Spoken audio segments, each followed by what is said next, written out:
سلام. با تحریم محمد جواد ظریف توسط آمریکا، جسد نیمه جان برجام تمام کش شد و برجامی که به قول روحانی قرار بود آب و گلابی ملت رو حل کنه، مثل استخوانی در گلوی نظام و همه حامیان مماشات گیر کرد.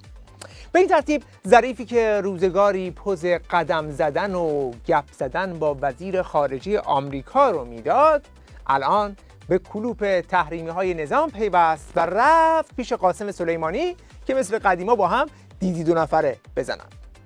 اما مهمتر از پیامدهای تحریم ظریف برای خود ظریف که حالا سفر میتونه بره یا نمیتونه بره، تنش‌هایی است که بر سر این موضوع در بین باندهای نظام در گرفته که تحریم ظریف تقصیر کیست؟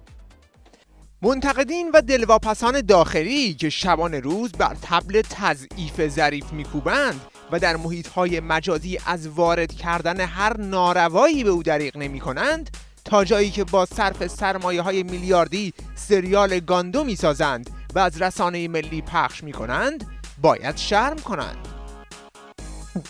یا این یکی که میگه در گاندو حرف آخر را علیه وی مطرح ساختند، حالا ابراز ناراحتی می کنند که چرا ظریف تحریم شده است. در میان گلایه‌های باند روحانی از تحریم ظریف، بارها به ساخت سریالی به نام گاندو به عنوان یک فاکتور مؤثر در تحریم ظریف اشاره میشه که شاید برای شما هم سوال شده باشه که این سریال مگه چی بوده و چی گفت؟ آقای فیض، مبلغ و صحت سقم این دلارا رو که تایید کردن صورت جلسه میکنید، تاییدیه رو برای من بیارید. چشم. من منتظر تاییدیه شما. گاندو یک سریال 30 قسمتی بوده که پخشش تا همین اواسط تیر ماه، یعنی تا 1 ماه قبل از تحریم ظریف ادامه داشته. این سریال توسط مؤسسه آوینی ساخته شده که یک انجمن فرهنگی وابسته به سپاه پاسدارانه و به همین خاطر هم توسط مجریان بسیجی توی تلویزیون خامنه‌ای اساسی حلوا شد. سریال گاندو ما رو شگفت زده کرد واقعا و یک نقطه عطفی بود در سریال سازی تلویزیون. باید خدا قوت گفت به همه عوامل این سریال. پخش شده سریال راهبردی با نشان شناسی انقلاب اسلامی. خیلی فکر می‌کردن که سریالی مثلا تو حوزه عشق و عاشقی نباشه مردم جذب نمیشن، مخاطب نداره، ولی این سریال ثابت کرد که اتفاقا چقدر جذاب میتونه باشه و چقدر پر مخاطب میتونه باشه. خب سر صدای خیلی هم در اومد دیگه. بله. داستان اصلی فیلم درباره یک گروه از سربازان گمنام ولایته که توی رأس نظام دنبال جاسوس میگردند. این سریال هم مثل همه محصولات سینمای ولایت از همون الگوهای کلیشه‌ای برای نشون دادن شخصیت‌های خوب و بد استفاده میکنه. مثلا پهلوان پنبه‌های سپاه توی این فیلم همه جوون، تیپ‌ها فشن، نگاه‌ها برد پیتی و آدم بدهای این سریال هم همه گردن شکسته، تیپ خفن و به لحاظ روحی هم همیشه در استرس و نگرانی و خیلی هم بددهن هستند. نمیتونم برم ازش شکایت کنم که. خیلی احمقی تو بروز. ببین تو اینجوری فکر نمی کنی چون احمقی. حالا کجا؟ دارم میرم چون اگه بمونم پاهات همه گردنت میشکنم. گاندو که در اصل اسم یک نوع تمساح است، در این سریال که ادعا میکنه بر اساس یک پرونده واقعی ساخته شده، اسم رمز یک عملیات برای جاسوسی از مقامات بالای نظام توسط اطلاعات سپاه. گاندو یه مورد خاصی که اگه درست حد زده باشی عملا پای بعضی از مقامات یا وابستگونشون وسطه. جوجه بازجوهای اطلاعات سپاه توی این فیلم طوری نشون داده میشن که اگر کسی ندونه اونها رو با سفیران حقوق بشر اشتباه میگیره. مثلا برای دستگیری متهم که میخوان اقدام کنن، نه از سلاح و باتوم خبری هست، نه دستبندی، نه حمله‌ای، نه دری میشکنن، نه حتی یک داد بلند. آقای محترم کجا تشریف بردید؟ ما از امنیت هستیم. آقا با امنیت هستیم. قطع کن برادر من، حکم داریم. بلکه در منتهای رعایت آرامش زنگ خونه متهم رو میزنن، یه سلام، یه معذرت خواهی، انگار که اومدن مهمونی سرزده.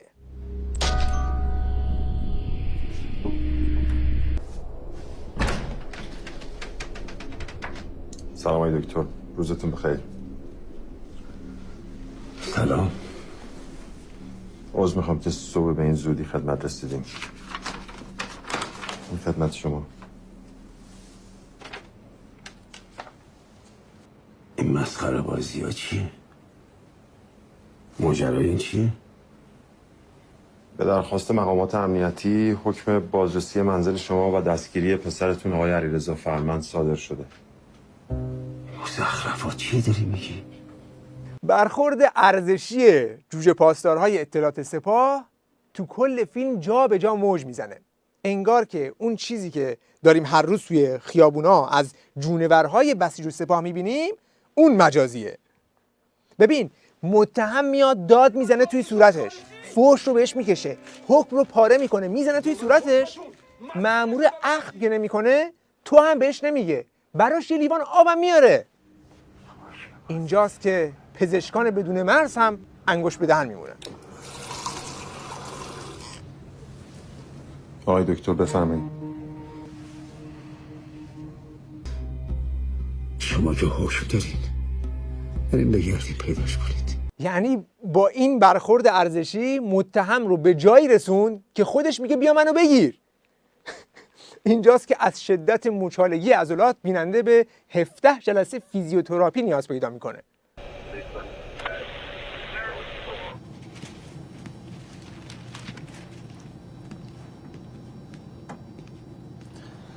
Excuse me? Yes? Are we out of Iran yet? 15 more minutes to go. Wow, so late. You said 35 minutes. Relax. We're almost there. It will be over soon. Okay? در سکانس دیگه ای که متهم در یک هواپیمای مسافربری خارجی در حال خروج از ایرانه، تصویر متفاوتی از قلب رؤوف بازجویان سپاه ارائه میشه. برای همون متهمی که قبلش میخواستن فقط با نشون دادن حکم برای بازداشت دعوتش بکنن، این بار دوتا جنگنده بلند میکنن که با مهربانی از آسمون بیارنش زمین.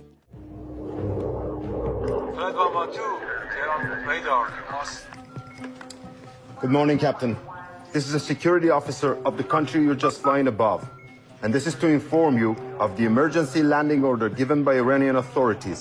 You've been requested to land immediately at Tabriz Airport. Over. As I said before, I can't do this. I have to keep going.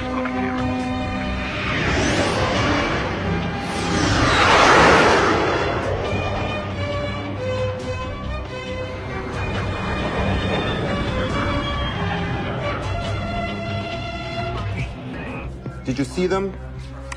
This is against international regulation. There will be consequences if I land. By not obeying the order I just gave you, Captain, you will be solely responsible for what is to come. This is how we put it in Farsi in matters like this. Will you do it by choice, or do I have to make it your choice, Captain? تلفن رو اینجوری بگیری انگلیسی صحبت کنی دیگه طرف گوشی دستش میاد که با کی طرفه. البته توی فیلم توضیح نمیده که اینا چجوری میخواستن هواپیمای مسافربری خارجی رو بنشونن یا اینکه عواقب بعدیش چی هست. چون جنگنده‌ای که رفته اون بالا طبعا نمیخواد که اونجا حکم رو بهش نشون بده، یا اینکه تو آسمون هم که ایسکا ندارن که بخوام بزنن بغل که در رو براشون باز کنن. پس تنها راهی که میمونه اینه که برای یه متهم موشک رو ول کنن و بوم 120 تا مسافر دیگر رو هم بیارن پایین، یعنی حکم رو همون بالا اجرا کنن. بعد میگن چرا رفتیم توی لیست، چرا به ما میگن تروریست.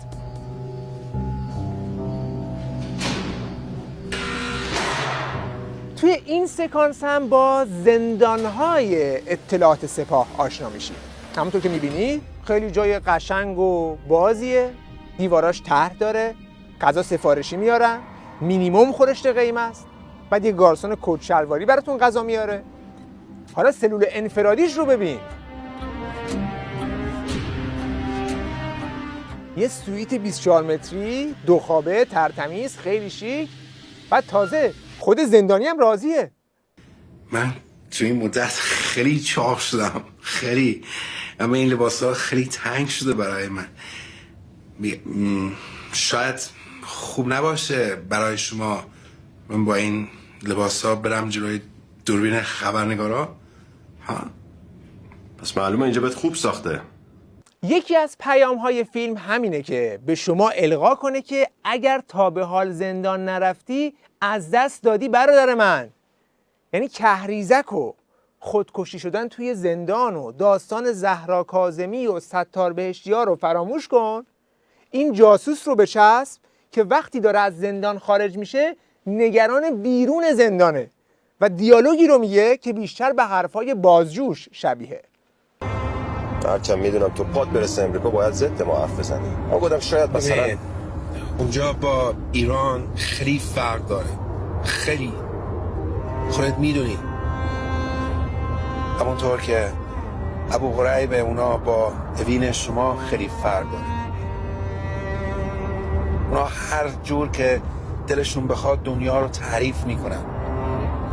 سرویس های اطلاعاتیشون خودشون هر کی که دلشون بخواد میگیرن، متهم میکنن، محکومش میکنن، بعدم مجازاتش میکنن. در نهایت هم زندانی اینقدر تحت تاثیر زندان و برخوردهای ارزشی سپاه قرار میگیره که موقع ترک ایران در یک حرکت باور نکردنی زار میزنه که چرا دارن آزادش میکنن و از ناز و نعمت زندان محرومش میکنن.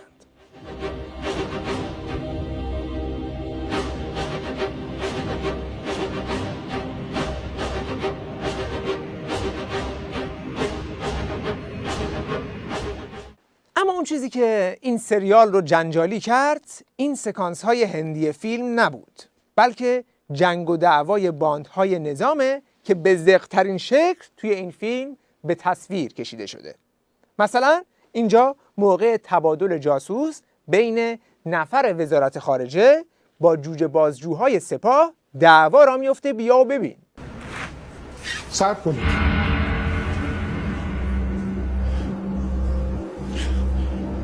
گوش کن پسر جان، من میدونم که این مسئولیت چقدر برای تو مهمه.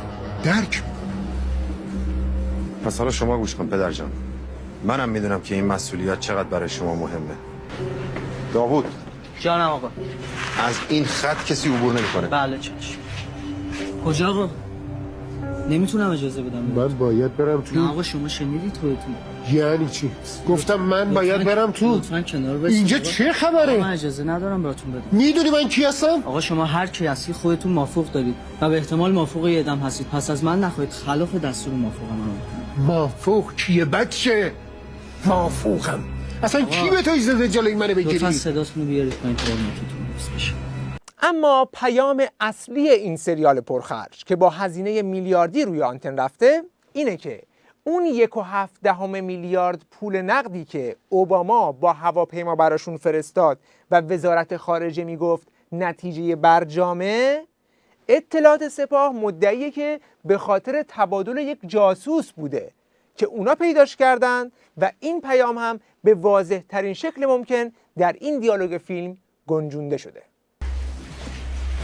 خدمتتون ارشد ببخشید با من تماس گرفتن، از من خواستن به خاطر زحماتتون از شما تقدیر تشکر کنم. ایشون به بنده لطف دارم، من فقط وظیفه‌مو انجام دادم. فقط ایشون تاکید داشتن بعد از انجام تبادل هیچ خبری رسانه‌ای نشد. میدونی که همین امشب هیئت مذاکره کننده ایران و 5+1 در حال توافق نهایی هستن. انشالله امشب هم توافق امضا خواهد شد. بله. و این 1,700,000,000 دلاری هم که بابت تبادل این جاسوس امشب وارد ایران میشه نتیجه امضای اون توافق محسوب میشه. دارم درست میگم؟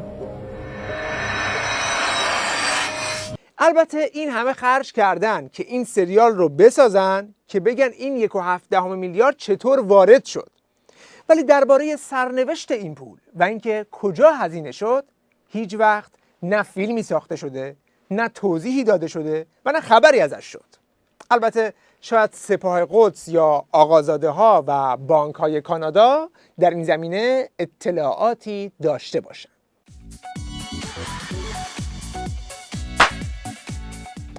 از اونجایی که این فیلم تنها دستاورد روحانی از برجام رو از چنگش خارج میکنه، صدای باند روحانی رو بدجور در آورد. از جمله آشنا مشاور روحانی در توییتی اینطور به سپاه اعتراض کرد که دولت نه اجازه دارد و نه پول دارد که سریال بسازد، ولی گویا جای دیگری هست که برای تضعیف نهاد دولت هم پول فراوان دارد هم مجوزها و مشوقهای لازم را دریافت کرده است ولی خب طرف مقابل هم ساکت نموند و با رو کردن چند نمونه از هزینه‌های میلیونی باند روحانی توی سفرها و ضیافت‌هاشون نشون داد که خیلی هم روحانیچی‌ها فقیر و بی پول نیستند.